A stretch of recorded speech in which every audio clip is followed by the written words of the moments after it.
Good evening, everyone. Thanks for being here.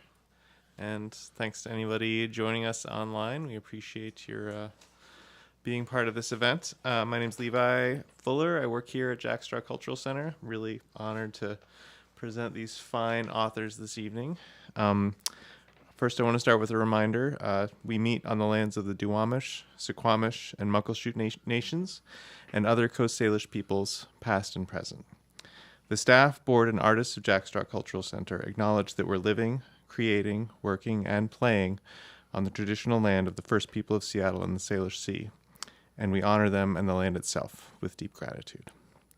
And I feel deep gratitude just being here with you all and with EJ and Robert, and I'm excited to hear your work. I also, part of my job is managing the artist residency programs. I first met EJ and Robert through the 2016 Writers Program. Let's hear it for Karen Finney-Frock for bringing us all together. The deadline has passed for the 2024 Writers Program, but if you are a person who makes any kind of art form that could make a sound, so you could be a writer, author, musician, podcaster, sound artist, you can apply for our artist support program or our new media gallery program. It could be from anything from an audiobook to recording a symphony to a sound art installation. So you can find out more information about that at jackstraw.org. And if you have any questions, drop us a line. The deadline is November 27th for those. I want to thank our funders, City of Seattle, Office of Arts and Culture, For Culture, Arts WA, the Washington State Arts Commission, National Endowment for the Arts, Arts Fund, Rainier Foundation, and individual contributors for making these programs possible. And we also have another artist event coming up on Saturday, not here at Jack Straw. It's at the Chapel Performance Space at the Good Shepherd Center. Musician Nacha Mendez, who's part of our artist support program, is currently recording an album in the studio. In fact, if we weren't doing this reading here right now, she'd probably be mixing in there right now, but has been here in town all week recording and is performing Saturday evening at the chapel. Should be a great concert. Hope you can join us. Tonight we're going to have a reading from EJ and from Robert, who were here as Jack Straw writers as poets and have both published novels this year that I'm really excited to read. I haven't read either of them yet, and I'm excited to hear a little bit tonight. So we'll hear some reading and have some questions and some answers and discussion and see where the night takes us. So with that, I'll hand it over to EJ Koh.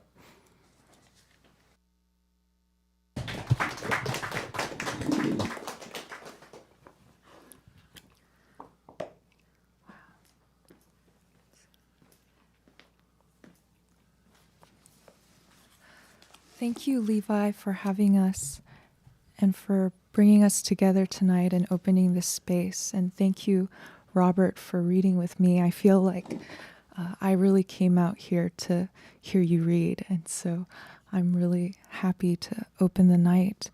I want to thank everyone here for coming out. I can see each and every one of you, and thank you. It's a nice, cozy evening, so I hope you enjoy the reading tonight. I'm going to start with a poem. It's called Father in His Old Age.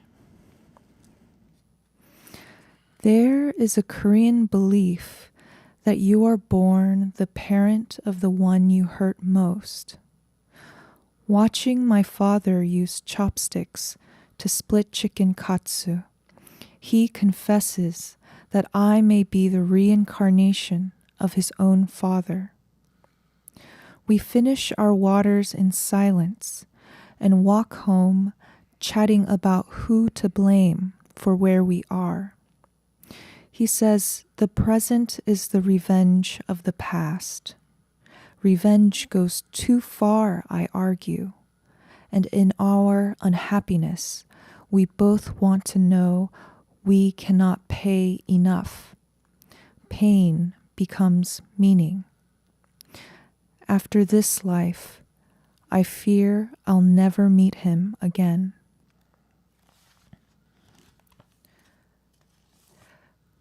It's so interesting to read that poem that I was working on during my time here at Jack Straw so many years ago, and how it became the first few lines of my memoir. So in a way, the poem was like a telescope. It sort of looked really farther than I could at the time, to help bring this novel about. And especially its themes, this idea of reincarnation, this idea of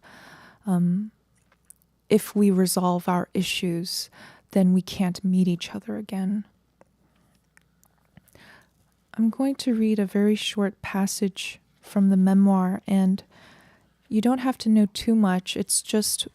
This is about the last year in my undergrad, and I was a competitive hip hop dancer. I thought that was really the life that I was going into, so I needed to finish school, and I had one breath requirement left to graduate, which was a math requirement.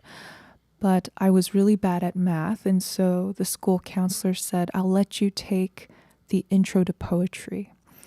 And I walked into the first day of class and left, and I wrote 40 poems that week. And so that teacher introduced me to this teacher, the poetry director, who would read the poems and bring me into her office and speak to me for a little bit after taking me under her wing and changing my requirements and department to join poetry. I'll call you Unji, Joy asked. No teacher before or ever since called me by that name. You can say whatever you want, she said, if you reckon with it. Joy asked me to be relentlessly forgiving and magnanimous toward all conditions of human life, and equally toward those of my own. She encouraged me to look closely and said poetry would teach me how to pay attention and show me how to care. I must choose love over any other thing, then the world would open up for me. Do you see now, she asked me. That's why a poem is more than just words. It's why poets have everything.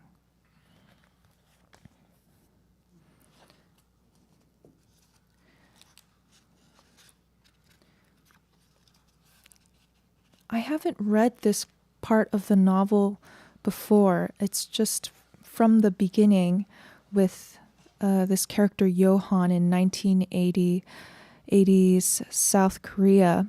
And he's sort of at home waiting for his daughter who's been out, and he's speaking to the voice of his late wife. But this is really the moment in sort of the military dictatorship in the 80s where you see the beginning of the Korean military suppression campaign that comes from the riots against martial law and the student protests, and that becomes the Gwangju uprising.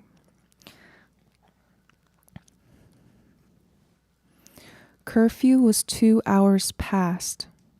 I switched on the television for the noise. It wasn't enough to drown out the voice of my late wife. How can In-suk show her face to her classmates and teachers? I didn't know, so I raised the volume. The news was censored. Nothing but a statement about a civil commotion. The protesters looked about In-suk's age. We all grew up in one house and died in one house. That's normal. You can't buy a new house every time somebody croaks. I thought my wife would have liked a new house, away from everyone. On the television, I spotted my employee's youngest son. His school ID hung around his neck. They talk like that because I'm dead. Johan, when you're dead, they won't remember the awful things they said to you. The student protesters had been lined up. Why are they scaring those poor kids? Namjo kept her carriage upright no matter how restless she felt, her hands running along the side seams of her dress. They look like In-suk, don't they? The brigade raised their rifles. I recognized the slight movement before the stillness of their aim. Their stance was so rigid you could have picked them up and their bodies would have remained in their exact position. Their skin and uniforms, I could tell, reeked of smoke. The light that reflected on their helmets also reflected on their boots. Their fingers relaxed in the crooks of the triggers, all their weight and strength gathered in their jaws with no expressions on their faces. Their eyes dilated as they emptied their cartridges of bullets into the students. Among them, my employee's youngest would leave no record of his arrest and death and no meaning at all. Perhaps he realized this truth as he looked toward the sky and shook as if his body were a garment on a clothesline. Thank you.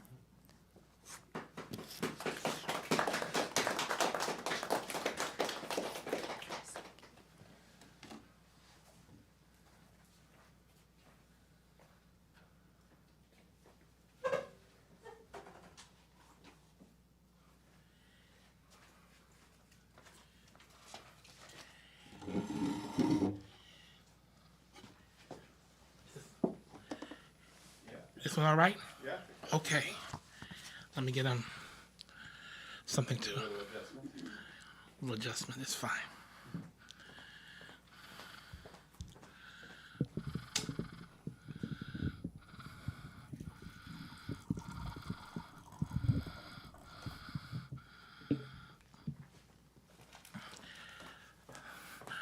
I want to thank all of you for coming, and I want to thank EJ from reading from her body of work, which I am a formidable fan of.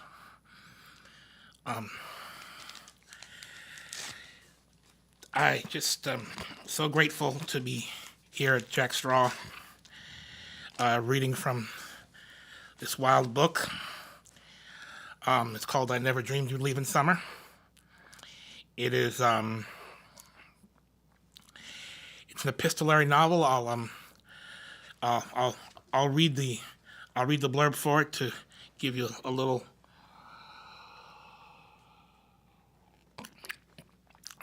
bit of backstory. Albert, a young black student with a troubled past, has been offered a second chance by the friends and family of his late mother. Buoyed by the supportive working-class culture of a black beauty shop, he finds himself dodging campus politics and navigating community tensions while learning to face his own guilty conscience. But when scandal erupts, that fate takes a complex turn and encompasses radical politics, sexism, and racism, and Albert is forced to reassess everything he thought he knew about dignity and absolution. Told through a series of letters between Albert and his mentor, my long fiction form debut is a ferocious, reverent, and deeply compassionate work. A rich portrait of Tacoma, Washington, in the interwoven communities that define it. I Never Dreamed in Summer is a protest novel that breaks every rule of protest novels. It leaves the reader with a complex parable on the question of grace, who needs it, who is scared of it, who runs from it, and who struggles to accept it. I'll read from three examples. This part I'm reading is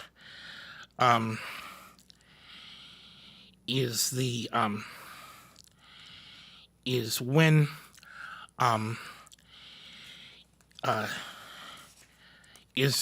Albert is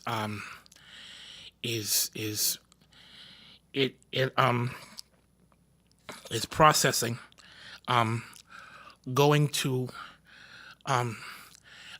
his last chance in life, working at not his last chance at life, but his last chance to make it as a young man in college in the first part of this essay. And he's processing it, and he The we and the rest of it explains itself. Professor Thompson. I had a great first day at the salon, and Miss Layla laid down the law with my ass. There will be no upteen chances with me, nigga. I'm only doing this because it worked with Andre when Estelle sent him. But Andre didn't do time roughing up women like you. I like Dr. Everett nowhere near the way your family and internet niggas like Dr. Everett. But I love Andre, and I'm doing him and Estelle a favor. Don't embarrass them and make me regret it. Sitting in her main chair on the west side of the Zoom, I was distracted by the colorful combs and picks coming out of the neon blue jar labeled Barbicide. I kept looking at them in the front of the mirror covered in beauty product stickers and thinking they looked like weird garnishes in a rapper's drink, but snapped back when she surveyed her shop with her index finger. You have one in many jobs here, Albert. They are to do whatever the fuck the chair and the customers tell you to do. Some trucks come in the parking lot every day to serve breakfast sandwiches. Some trucks come in here to serve fish sandwiches. Some trucks come in here to serve green vegan shit. Your job is to get whatever breakfast sandwich, fish sandwich, or vegan shit the people who sit in these chairs want. After that, your job is to do whatever the heads of these chairs say. I am the first chair. The second chair is Nona. The third chair is Aisha. The fourth chair is McAllister.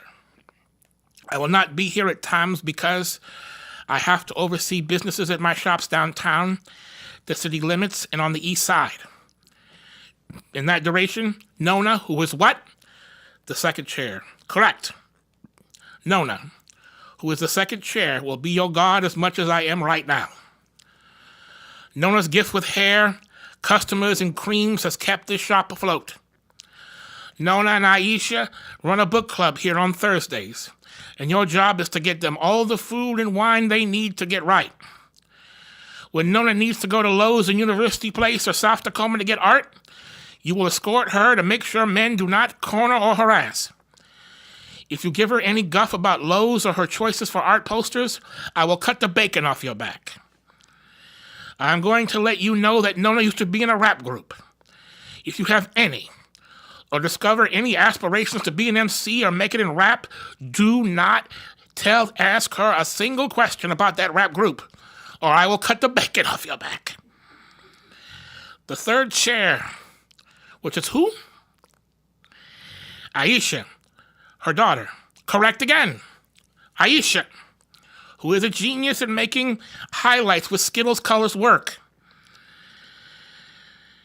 Aisha will also be here to be with us after shifts doing her studies, special hair weave orders, and working on marketing for me, because I don't know what the hell these young people on the goddamn internet want with those things.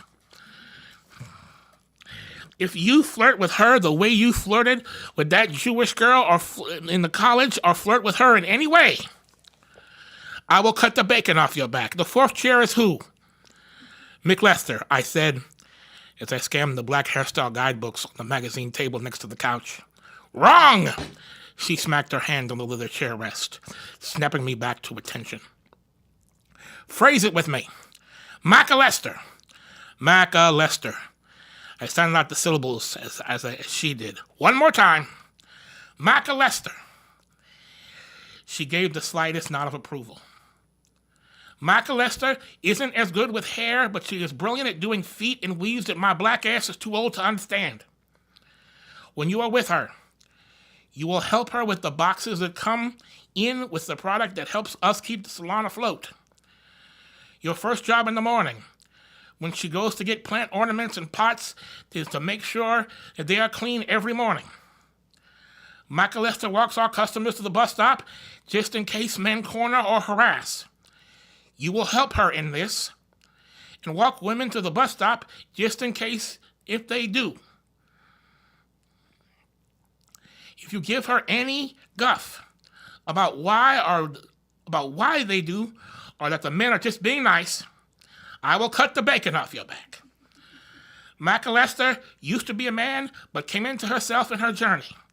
You know this now, and if you call her Lester, you will cut the bacon off my back. Look at you learning, she said, raising a flask of Crown Royal to me. Your job here is to not burden them for a second. You're in a space to heal, make our lives easier, and pay your cosmic debt to society. You are not here to do whatever you want and fish for compliments. If you want to do whatever you want and fish for compliments, there are countless environments that will indulge you as such. You, however, are in mine. This next part of the novel I'm going to read is it talks about it goes into deeper about Dr. Everett and the school, and in the beginning it's the beginning of his disillusionment with the school, which Miss Eulalia warns him about. Professor, I promise to not be wrapped in myself so much and focus on other people in my writings. My self-focus spilled into the shop the other day. Miss Eulalia and I are okay, and I promise never to be spacey in my thoughts like I was. I was going good until then, and she offered me some needed correction. She offered me needed correction on a lot of things, and I've been thinking about them ever since. I got so wrapped up talking about Dr. Everett at the school today that I forgot my place at the shop. I have read his articles and his videos about racism, equity, and what the white man put us through, but I never read his autobiographical novel till now. Wow, sir. Wow. I didn't know the trauma Dr. Everett went through to become a social justice scholar. And it was beautiful that he documented his struggle through art and dealt with racism in all white schools. I dig what he says in his videos about black manhood and the pain we brothers go through, but his art professor was something else. He and you were like I was as a kid. But y'all had more courage than me because y'all didn't punk out and be a runner. Y'all took that sacrifice to be successful, getting up at 4:30 every morning, taking the bus to Nisqually Prep, and y'all went there when it was worse for us black folks, especially Dr. Everett. I mean, I have to get a lawyer and go through all, to get a lawyer to go through all this backlash that white motherfuckers protesting y'all did. I don't know how you did that. The problem with all my art talk was that it made me slow in getting the orders for everybody. And Miss Eulalia had every right to cuss my ass out. Nigga, stop talking about that goddamn book in my goddamn shop. That nigga's been living on that goddamn book for 30 goddamn years, and don't think about that part about him leaving that Jewish girl had any meaning. They went back and forth with each other for 10 years. I stuck my neck out for that boy when he was a wounded little child going to that school and did all I could for his ass until he snatched Estelle at 19 and told me at the wedding that I needed to be subservient to the new movement. And you need to get his milquetoast anti-Jew shit out your head, boy, acting like niggas can differentiate white folks like that. As the entire shop stopped, she sunk into her first chair and took a deep breath. That was one beautiful thing about your mother, Albert. She had her principles. She couldn't give away ice water in hell when she was in one of them moods, but she had her principles. She wasn't about that anti-Jew shit. She was talking about forward things. Not the shit I see, not the things I see on social media, but forward things. Like we used to talk about 30 years ago. Put it in my head to accept Macca Lester. Yes, she did. A year after your mama drowned herself. Macca Lester comes in here 6'2", 220. wearing camouflage and green dollar store rouge. And though I didn't know shit about her specificities, I knew she was climbing the rough side of the mountain. She came in here looking for a job and a chance to do something better, and I had to give her that if I was worth my salt. Your mother taught me that. Your mother said you need to accept people like her. If you were to become whole, Albert, you will respect the best of your mother in this building. This next part is down the road in the novel where he becomes disillusioned with the class, with the college class he takes from Dr. Everett. And he becomes kind of disillusioned with that mentality.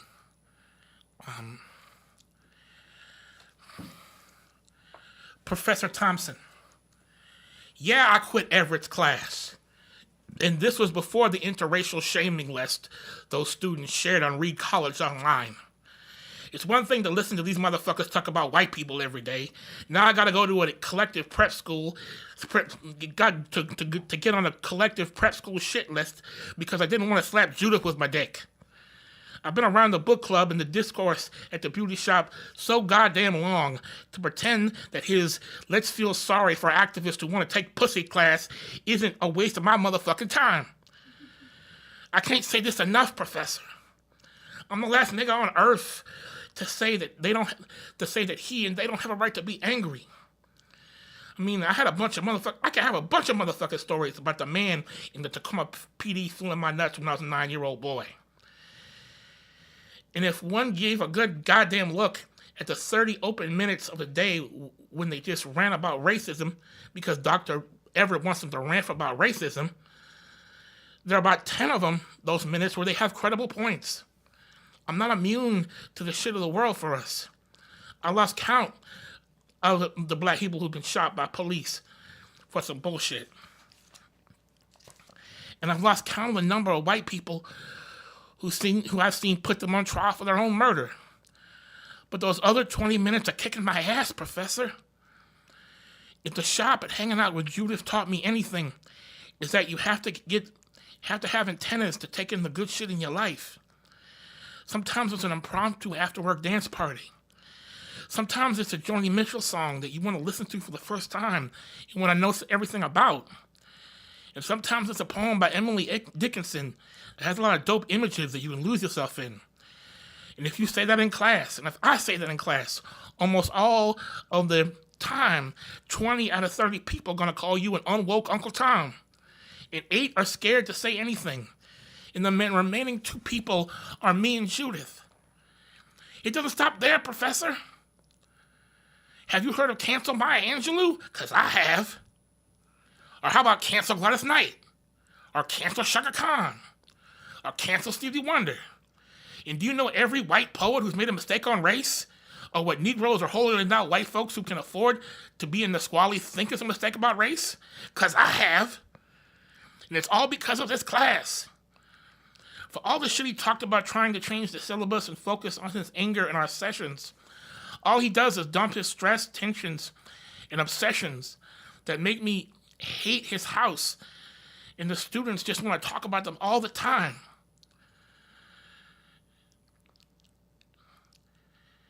And of course, the college Republicans ain't shit. Judith and I went to a meeting and it was just a bunch of punk-ass Proud Boy and blue blood recruits who can't speak 5 sentences without trying to own a lib. But I just wish that our class would do something constructive. I wish that I could just see more of my fellow students trying to reach people instead of the shame group cycle sessions. And I just wish they would get the fuck off of Judith's ass. I know she ain't a motherfucking wallflower. She told me as such. But if we had a class curriculum with a bunch of white people saying it was okay for Big Thomas to cut off my junk, I'd be on edge too. I know what you're saying. Get to the point where you lost your shit. We're going to the part on Soul on Ice where Eldridge writes about the fake-ass love letters to black women after he talked about raping women for practice earlier. Well, week 7 of the same back and forth happened between Judy and I said Eldridge was on some inexcusable bullshit, like I said with Richard Wright and Leroy Jones, Baraka, Waka Flocka, wherever the fuck he calls himself. The rest of his class went off and about how Judith doesn't understand how racism can anger and overwhelm a man, and how I'm only saying that because I want to fuck Judith. And I saw her put her head down and just lost my shit.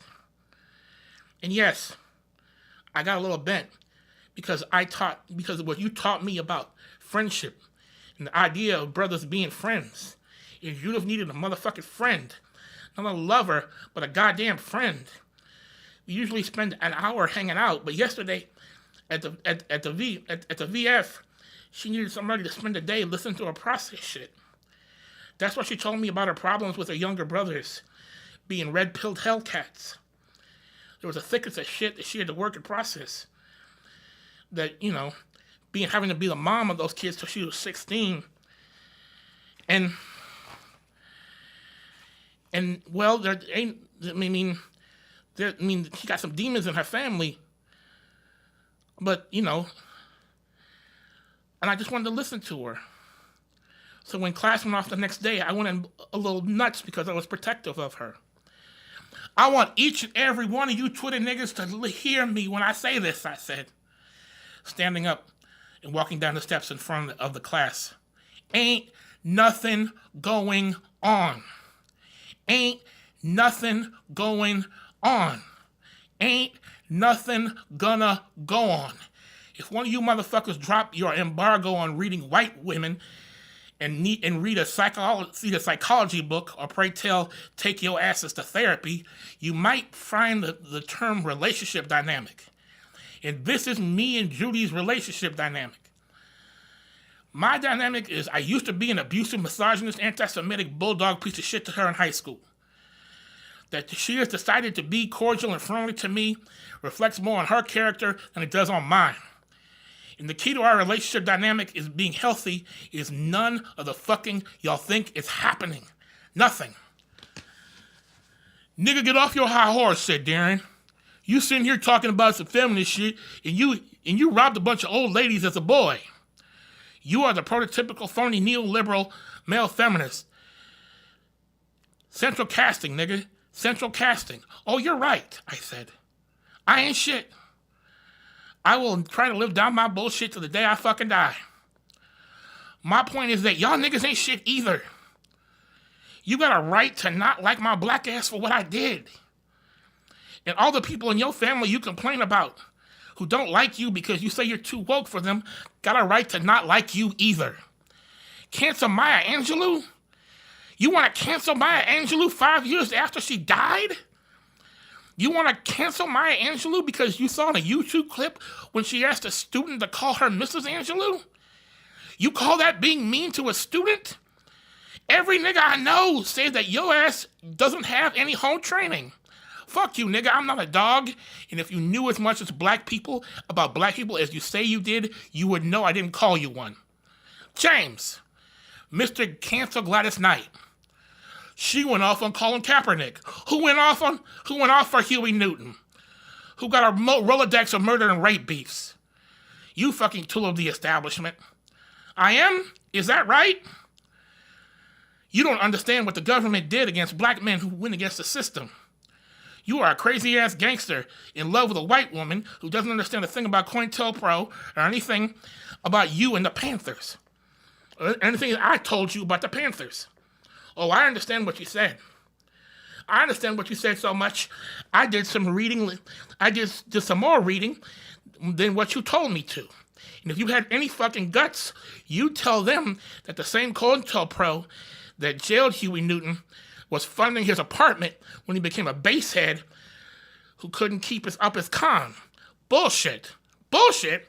Shadow of the Panther, Hugh Pearson, published 1994. Bullshit.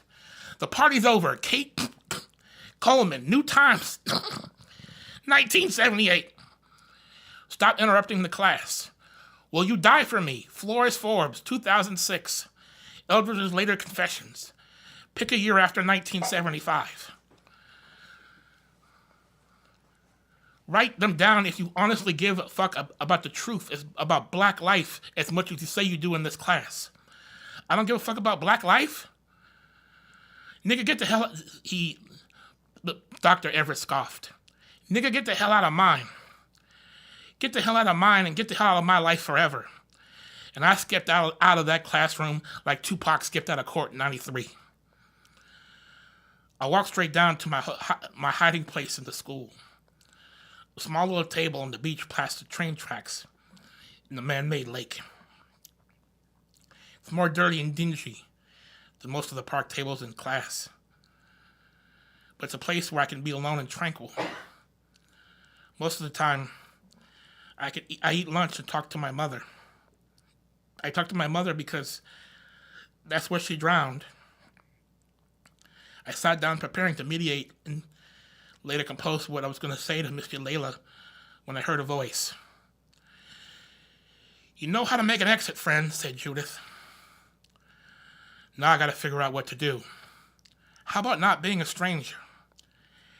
That's doable. And work on your word choice. You complain that this is a take the pussy syllabus, which is correct, but the phrase take the pussy is coarse. It focuses too much on the taker. When you talk about Jones, Wright, and Cleaver, you can say the word rape. They raped people or talked about raping people. Gotcha. And whatever Big Thomas did to you, man, if you need permission from a woman to say it, you can. You can define whatever the fuck happened to you. But if you need permission to say it, you got it. That happened to you. And I held her hand and I said, thank you. And then I heard Darren yell, BAM! Gotcha, bitches! All this shit's going on the internet. 3 days later, we were on the Reed and Nisqually and the UW interracial sex shame list. 5,232 people poked and agreed on the statement that I was problematic because I had sex with white women and benefited from the privilege. Plus, the nigga altered a video of me losing my shit in the class. It's around comment 220. Which is enough for me, dog. Enough, professor. Y'all can work it out under your session with your daddy Everett. Because I ain't never coming back to them. Ever, ever, ever, ever. Thank you. I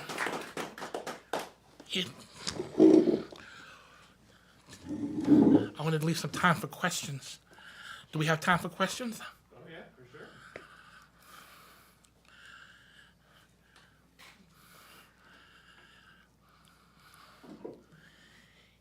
What was different about writing a fiction book than writing your poetry that you all started with?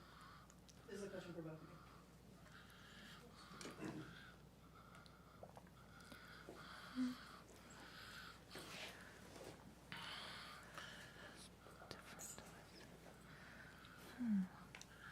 Do you want me to start? Yeah, go ahead, yeah. These characters were wild horses that ran away from me. Like normally, when I write poetry, it's like I have they're like my little impressionistic painting gospel songs that I have a hand in. But these characters were just in here, from the beauty shop, from the students, from the office, they just went from, and I just had to let them talk and let them process and let them act out in scenes until the novel kind of came together. It's so beautiful. I feel like the salon and classroom and all those spaces also feel sacred within and outside of them. So I went from poetry to memoir to fiction, but I think while writing The Liberators, I probably never read more poetry in my life than while writing fiction. And I think that speaks a lot to kind of how my process was when writing memoir. I always read fiction while writing memoir because in a way fiction taught me a lot about testimony, about listening and speaking, and that allowed me to sort of go deeper into the spaces where I'm telling stories from generations ago for my memoir. And the novel felt like poetry in the sense that, my first poetry teacher I read about told me that, if I'm writing poems about my mother, by the end of the poem, I have to forgive my mother, or the poem has to forgive me for not. Otherwise, it's not a poem. It's a journal or a diary entry, but it's not a poem. And what she calls that is magnanimity, but we call it the turn, right, in poetry. It's the penultimate line or the end of the poem is the turn. And I think in fiction, I found myself looking for the turn, not only for the characters, but for the sentences, for the passages and the chapters. I was looking for those endings. Yes. Yeah. That's a great question. Thank you so much. That was really thoughtful. Any other?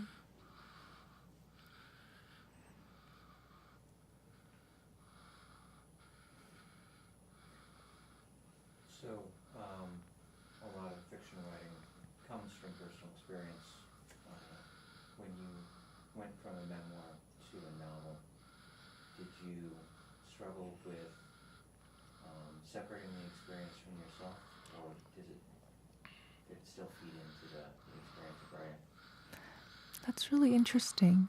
I don't know if someone's asked me that before, so thank you. That's a really great way to look back on my work. But I think by the end of the memoir, I still had questions. I had new questions that I arrived at after writing the memoir, and they were particularly about my mother's parents, June and Lee, that I talk a little bit about, and their tragic deaths in my memoir. So in Johan, we heard his voice is really sort of June and Lee are the shadows of Johan and Namjo, the characters we first meet.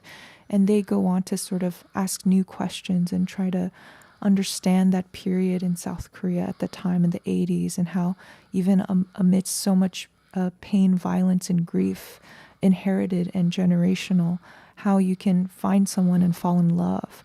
And so I really wanted to continue with that. So it didn't feel, I don't think I felt conflict in a way. I felt it feel like a natural movement into the novel.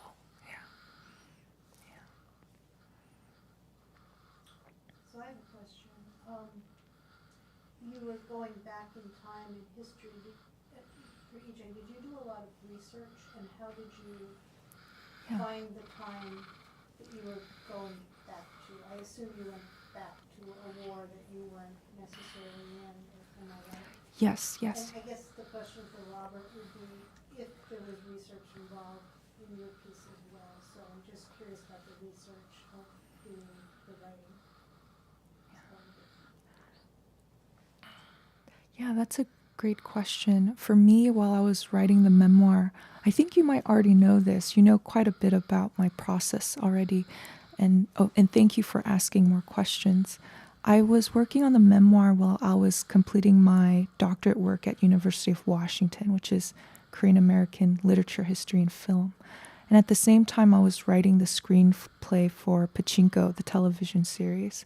And so I was doing these three things. They almost triangulate, and they feel like separate projects, but they weren't, because I was doing so much research on my personal history, as well as looking for records, artifacts, lost records, historical research, not only in the States, but also in Japan and US, because there's quite a bit of things that I found, especially in the work in my novel, actually, that would be very difficult to find, even if you went looking for them.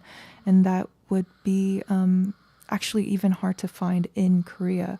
And so those were the moments in which I really wanted to continue that work from my memoir into the novel. But research, I would say, is a very big part of the work that I do, is a very big part of the process. In a way, research feels like rehabilitation for me. To answer your question, like, I was working on the hip-hop novel that I'm trying to make less of an essay. When a couple of years ago, there was a documentary about Kamonte Carter, who is who was an activist in prison and did some constructive things about prison rights. And I mention this because in the documentary, there is a documentary about prison rights and forgiveness and trauma there. But one of its main points were that the people in my neighborhood were the reason that Kamonte Carter became a murderer, that Kamonte Carter murdered Corey Pentman, who was a hero of mine, and that they had schemed with the Bush and Clinton governments to quote unquote put, radical black men in jail. And in an hour and 20 minutes of the documentary, they go past 13th and 15th and Sprague, which was my first stable house. It was the first house, I don't know the politically correct term for homeless anymore, but I was that until about 9 years old. And so like the research was that I felt like the world was calling, in Tacoma, was calling me and the only people that gave me any love as a child monsters. And I had to write this book just from the pain and the knowledge in my own heart to correct the record. Like this came out so intensely, and this came out so furiously from my heart because I felt like if I didn't finish this, I'd die. Because like these are the people who had suffered so much and who worked so much for me and for Hilltop to be safe, and they were tarred and they were being tarred by the world in this documentary at Sundance as these conservative monsters. And I wanted to write the beauty shop. I wanted to write the neighborhood. I wanted to write the social satire, and I wanted to quote unquote redo the Black protest novel to correct the record about some of the easy myths of the myths of Black masculinity. I hope that answers your question. I don't know if I did. I'm sorry.